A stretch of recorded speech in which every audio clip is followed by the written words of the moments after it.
नमस्कार मित्रों, स्वागत है मेरी YouTube चैनल में। भगवान परशुराम का श्री कृष्ण से क्या है कनेक्शन, इस वीडियो के बारे में मैं बताऊंगा। इस वीडियो देखने से पहले मेरे चैनल को लाइक, शेयर और सब्सक्राइब कर लीजिए और कमेंट बॉक्स में जय श्री राम, जय हनुमान और जय सीताराम अवश्य लिखिए। भगवान परशुराम का श्री कृष्ण से क्या है कनेक्शन। भगवान परशुराम अष्ट चिरंजीवियों में से एक है।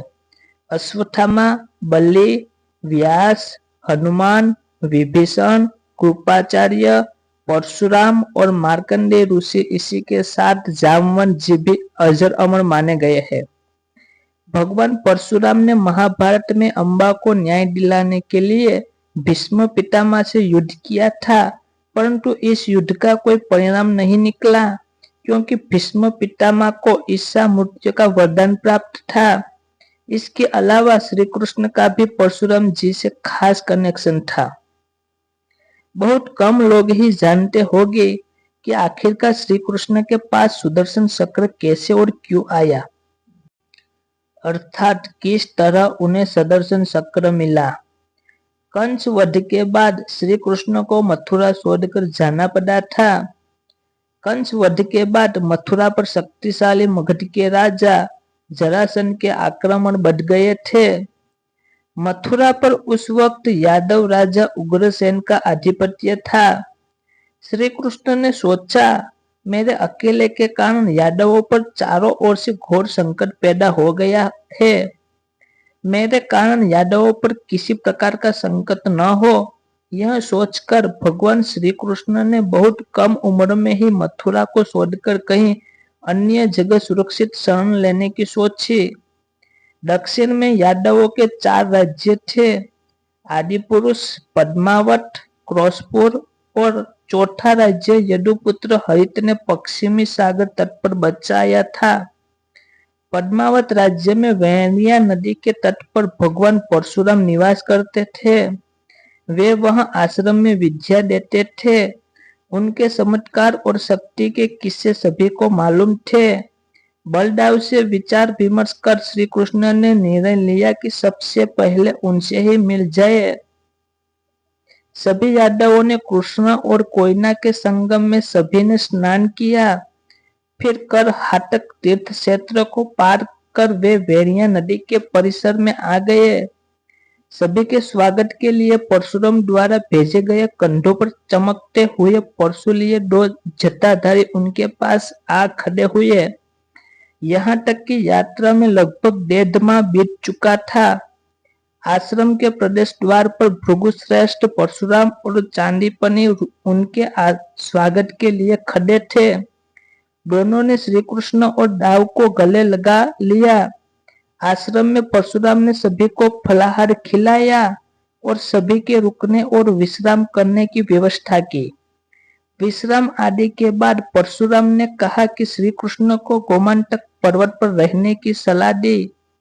गोमंतक पर्वत पार करके सोमनाथ का ज्योतिर्लिंग था और उसके पार लगभग 32 किलोमीटर दूर कुशस्थली थी, जिसे बाद में द्वारिका कहा गया। गोमंतक पर्वत यादवों के एक पड़ाव व एक सैन्य शिविर में बदल गया। वहां जरासंध की सेना ने हमला कर दिया और पर्वत के चारों ओर आग लगा दी। जैसे तैसे सभी यादव बच गए। इस विजय के बाद एक दिन श्री कृष्ण अपने भाई दाव और साथी विपुथु और कुछ गिने चुने यादवों के साथ परशुराम से मिलने गए और उनको जरासंध के आक्रमण का हाल सुनाया। श्री कृष्ण ने कहा कि उस निर्दयी ने गोमंतक जैसा अद्भुत पर्वत जला डाला। तब परशुराम ने कहा, हे श्री कृष्ण, मुझे तुम्हारी आंखों में अपना उत्तराधिकारी दिखाई दिया है, अतः मैं आज तुमको वह उपहार सौंपता हूँ जिसके तुम ही एकमात्र योग्य हो और जिसके बारे में मैं तुम्हें अपनी पहली मुलाकात में बताया था। अब वह समय आ गया है कि मैं तुम्हें वह सौंप दूं। तब परशुराम ने धीरे धीरे अपनी आंखें बंद कर ली और कुछ मंत्र बुदबुदाने लगे, ऐसे मंत्र जो पहले कभी श्री कृष्ण ने भी नहीं सुने थे। तभी तेज प्रकाश उत्पन्न हुआ और संपूर्ण आश्रम प्रकाश से भर गया। दाव, श्री कृष्ण आदि सभी की आंखें सोधिया गई। जब प्रकाश मध्यम हुआ तब उन्होंने देखा कि परशुराम की दाहिनी तर्जनी पर 12 आरों वाला वज्रनाभ गड़गड़ घूमने वाला सुदर्शन चक्र घूम रहा है। उसे देखकर सभी चकित होकर भयभीत भी हो गए। परशुराम की तर्जनी पर घूमता चक्र स्पष्ट दिखाई दे रहा था। परशुराम ने नेत्र संकेत से श्री कृष्ण को नजदीक बुलाया और कान में कहा, प्रत्यक्ष ही देखो इस सुदर्शन चक्र के प्रभाव को। उन्होंने मंत्र बुड़बुड़ाते हुए उस तेज चक्र को प्रक्षेपित कर दिया और वह तेज गति से वेरिय नदी को पार कर आंखों से ओझल हो गया।